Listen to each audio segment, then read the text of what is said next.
Sejam bem-vindos ao Consulta Aqui, seu programa sem remunereis. E o assunto de hoje é o que levar em consideração na hora de criar o seu mercado selecionado além da sua pesquisa.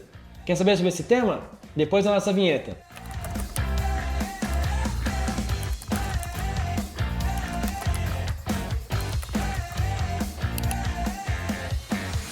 Consulta Aqui na área, meu parceiro Felipe Cruz aqui novamente. Fê, bora lá responder as perguntas, pessoal? Vamos nessa. Vamos lá. Fê, é o seguinte, fala-se muito de mercado selecionado, como criar e tudo mais, e eu queria te perguntar por que eu não posso fazer um mercado selecionado com 2 empresas, 3 empresas?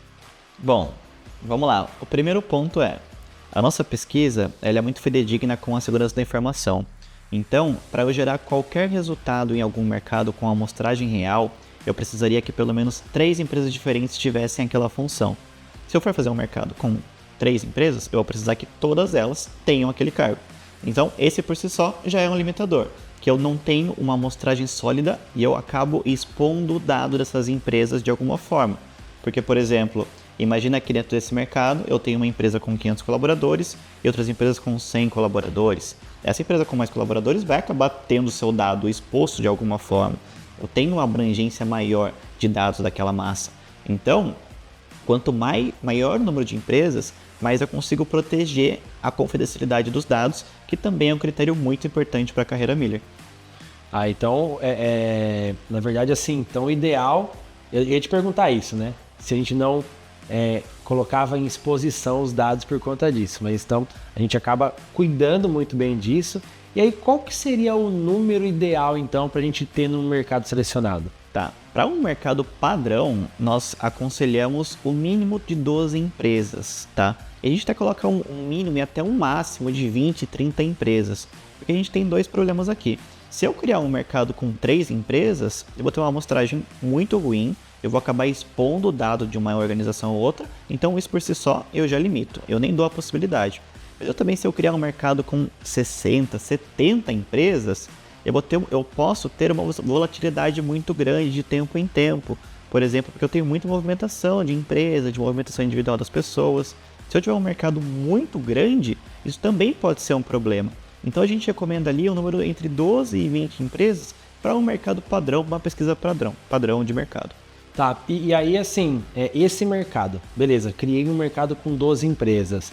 Ele atende todos os públicos ou seria ideal eu criar um mercado para cada público, por exemplo? Tá, esse é um ponto muito importante, porque em muitos casos as empresas acabam colocando muitas unidades naquele mercado porque elas querem cobrir toda e qualquer possibilidade. Por exemplo, eu tenho unidade em São Paulo, Manaus e Campinas, então eu coloco empresas das 3 unidades naquele mercado. Muito grande que não quer dizer nada aquele dado.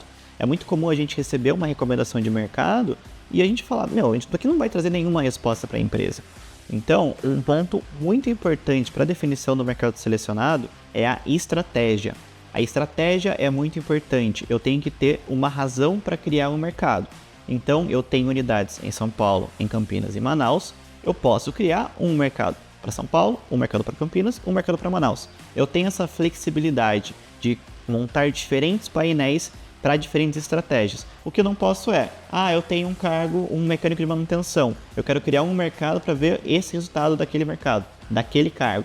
Não faz sentido eu criar um mercado para ver uma posição. O mercado ele deveria ser um perfil, por exemplo, empresas de até 100 colaboradores da região de Campinas, do segmento autopeças.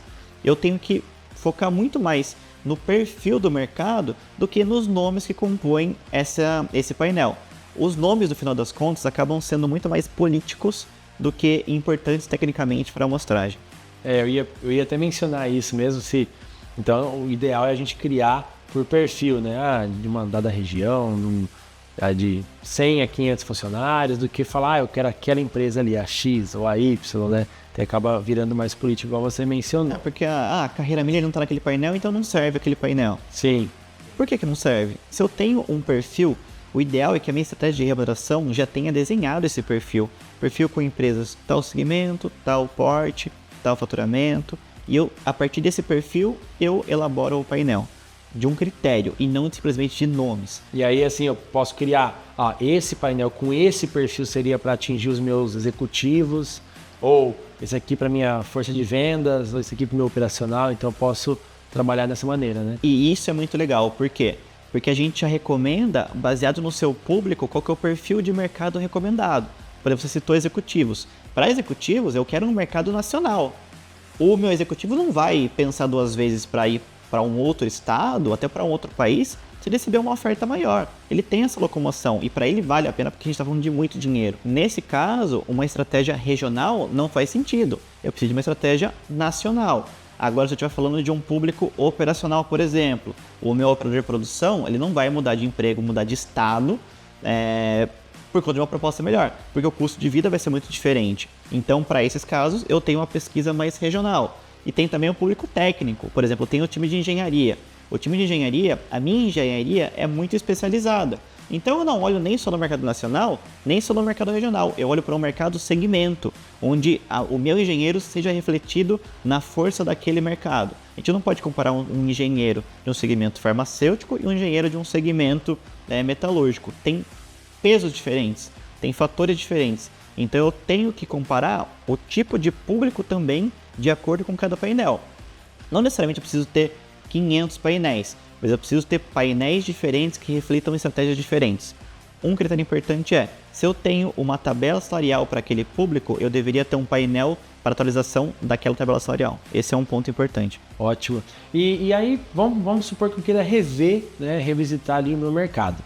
Aí eu chego lá e falo assim, Felipe, tira a empresa X do mercado para mim, só. Ou coloca a empresa Y nesse mercado. Eu posso fazer isso? Também não, porque você acaba expondo aquela empresa entrando no painel. Vamos dizer que você está colocando a Carreira Miller agora num painel existente. Qualquer movimentação para cima, para baixo do mercado vai ser por conta da Carreira Miller. Então a gente não permite movimentação de pelo menos 2 empresas assim. A gente tem que ter pelo menos 3, 4, 5 empresas entrando no mercado para justificar uma mudança, para não expor o dado de nenhuma empresa. Você acaba expondo ali a política, né? Se é mais agressiva, se não é, né? Exato. A gente tem um compromisso muito grande na Carreira Miller de confidencialidade dos dados, de segurança da informação. Então a gente em nenhum momento vai permitir que você acrescente 1, 2 empresas num painel que já existe, porque vai acabar expondo o dado daquela empresa entrando no mercado. Ou seja, que fique bem claro, né, que isso acaba gerando muita pergunta entre os nossos clientes e futuros clientes, que a gente trabalha com uma grande, né, seriedade nesse ponto para que, né, não seja exposto, né, nenhuma estratégia, nenhuma política de remuneração, até porque nós temos diversos concorrentes na nossa base, concorrentes diretíssimos, mas que estão na nossa base. Por quê? Porque eles sabem que isso acaba sendo bem protegido. Então essa criação de painéis também não expõe isso em nenhum momento, né? Exato, nós garantimos que o dado da sua empresa com a gente estará seguro e de nenhuma forma será exposta a sua estratégia de remuneração em nenhum painel para nenhuma empresa. Isso a gente pode garantir que como Carreira Miller nós protegemos o seu dado. Fê, muito obrigado e espero que você aí tenha gostado, né, do que a gente conversou hoje sobre o mercado. Surgiu alguma dúvida? Manda aqui pra gente, no próximo episódio a gente, né, comenta, faz um episódio só sobre a sua pergunta, tá? Curte o nosso vídeo, compartilha, nos ajude, né, a criar cada vez mais conteúdo aqui no nosso programa, tá bom? Nos acompanhem sempre, até o próximo programa. Tchau, tchau!